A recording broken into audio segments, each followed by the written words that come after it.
The Minecraft PvP community is at a pivotal moment. At the heart of recent discussions is MCTiers, a ranking system designed to evaluate player performance. Today, we break down Marlow's perspective on its future and the controversies that have unfolded. This is a part 2 to my first video. If you haven't seen it, go check it out. MCTiers was the defining ranking system for competitive Minecraft PvP, evaluating players across different game modes. While this system brings structure to the community, it is far from perfect, and that's where Marlow's vision comes in.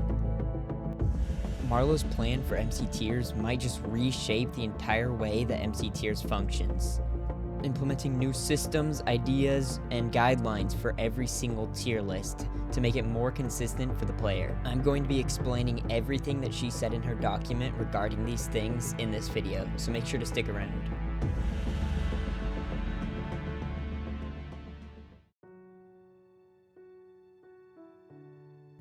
In her document, Marlow breaks down the key areas where MCTiers could improve. For transparency, she said clarifying the ranking algorithm so players and the testers understand how they're evaluated. She said that they're going to be considering different PvP styles instead of favoriting a select few. She's going to be providing guides for new players to improve, letting players voice their concerns, and keep the system up to date to reflect shifts in the competitive scene. With the community's best interests in mind, Marlow decided to take MCTiers. A lot of people don't know this, but she actually left the previous staff that she used to work with all of the code to remake everything so that they could work on their own MCTiers and just separate from her. I'll get into a little bit more on that later, so make sure to keep watching for it. With the new system, Marlow is going to be adding ELO into it, which might be a surprise to some of you and might not be a surprise to the others. In her words, ELO is the only rating system, however, there is actually quite a variety. I want people to know that I'm taking the process of implementing a rating system incredibly seriously. Just like you all, I want to make sure that whatever system is added undergoes thorough research and is able to solve problems with minimal and ideally zero drawbacks compared to the system that's currently in use. A document fully detailing the selected systems will be published in the future. To my understanding, MCTiers will have their own server now. Instead of going on servers like PvP Legacy to do your testing, you're going to be going onto the MCTiers server. I'm not sure where that'll be, if it'll be specifically MCTiers, or if it's just going to be a specific server that they're partnered with. There won't be any cooldowns for your testing, meaning you'll be able to log on and test whenever, and the tests aren't going to be done by testers. It's just against players who are your rating. If you lose to a player that has lower ELO than you, then you lose more points. If you win against a player who has higher ELO than you, then you gain more points. To understand how important these changes are, I'm going to explain to you how the old system worked. The current system relies on voluntary testers to sign up and test anyone, meaning if they don't like someone, they can just go ahead and give them a bad score. Unfortunately, things like this has happened where some testers will lie about the score, and just because they don't like someone, they give them a bad tier.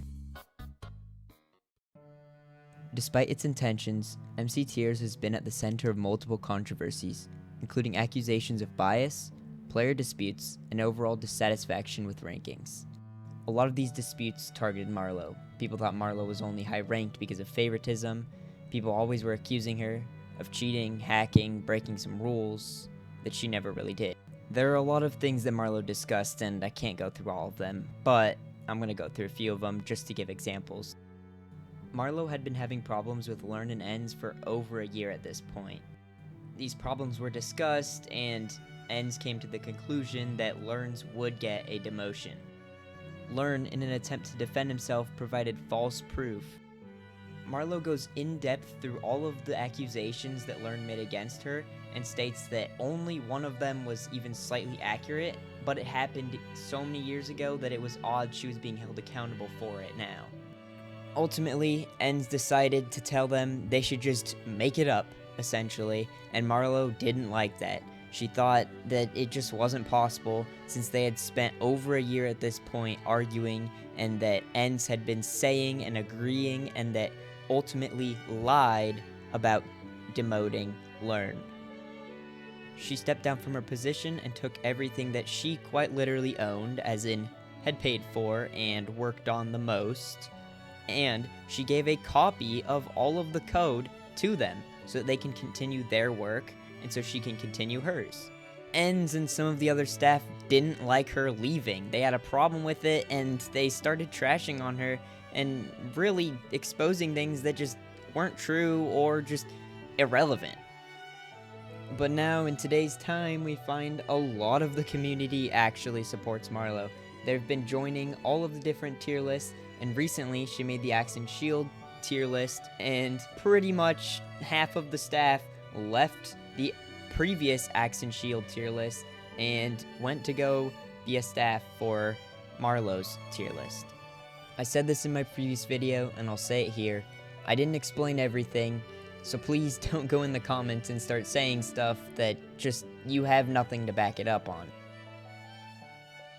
Anyways, I'm running out of background footage, so that's going to be the end of today's video.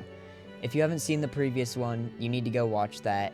And if you want to see more on this, make sure to subscribe, because I'm sure if anything new happens, I'll post about it.